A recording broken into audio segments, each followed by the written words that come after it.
তারপরে বলো মৃন্ময়ীর কথা, মানে মৃন্ময়ীর কথাটা ভীষণ মজার জানিস, কারণ কিরকম অদ্ভুত যে আমি তখন সবে ওই বাংলা সাহিত্য পড়ছি, মা ধরিয়েছেন বাংলা সাহিত্য, আর ধরানোটাও খুব অদ্ভুত। বাংলা পড়তে চাইতাম না বলে একদিন বিছানায় শুয়ে দুপুরবেলা দুর্গেশ নন্দিনী পড়ে শোনাতে আরম্ভ করলেন। তখন জগৎ সিংহ আর তিলোত্তমার প্রেমটা সবে জমে উঠেছে। এমন সময় মা হঠাৎ থাই তুলে বললেন আমার ভীষণ ঘুম পাচ্ছে বলে পাশ ফিরে ঘুমিয়ে পড়লেন। তখন কি হবে, আমি জগৎ সিংহ আর তিলোত্তমার কি হবে তাতে জানি না, ফলে নিজে নিজেই পড়তে হলো। তুমি দুর্গেশ নন্দিনী দিয়ে বাংলা পড়া শুরু করেছো? বাবা, মানে দুর্গেশ নন্দিনী দিয়ে শুরু করিনি, তার আগে পড়েছি, কিন্তু মানে ওই আর কি বঙ্কিমচন্দ্র পড়ো এরকম কত বয়সে, 12-13 বছর বয়সে। তারপরে তো এদিকে গল্পগুচ্ছ ধরলাম, গল্পগুচ্ছ ধরে মৃন্ময়ীর গল্পটা মানে সমাপ্তি পড়ছি, সেদিন পড়লাম এবং তখন আমার মনে হচ্ছে ইস আমি যদি অভিনয়, কারণ আমি অভিনয় করবো এটা স্থির ছিল।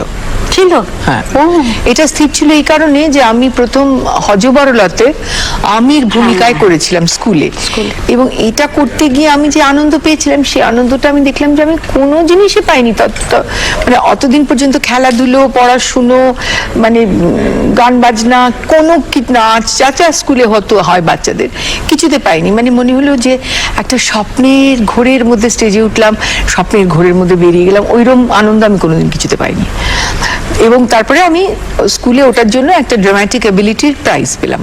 আচ্ছা। এবং সবাই বললেন খুব ভালো হয়েছে, বাবা মা বললেন খুব ভালো হয়েছে। আর সবচেয়ে মজার হচ্ছে আমার সঙ্গে যিনি অভিনয় করছিলেন তিনি একটা ভুল বলেছেন যে কি তিনি বোধহয় হিজবিজবিজ করছিলেন, এটা বোধহয় লুকুদি মানে লক্ষ্মী সান্যাল, মানে পাড়ি সান্যালের মেয়ে।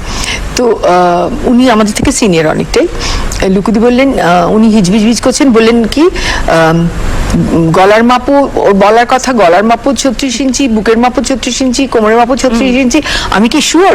তা না বললে উনি বললেন যে সরি, উনি বলবেন গলার মাপ 36 ইঞ্চি, বুকের মাপ 36 ইঞ্চি, কোমরের মাপ 36 ইঞ্চি, এটা বলার কথা, কিন্তু উনি বললেন গলার মাপ 26 ইঞ্চি, বুকের মাপ 26 ইঞ্চি, কোমরের মাপ 26 ইঞ্চি।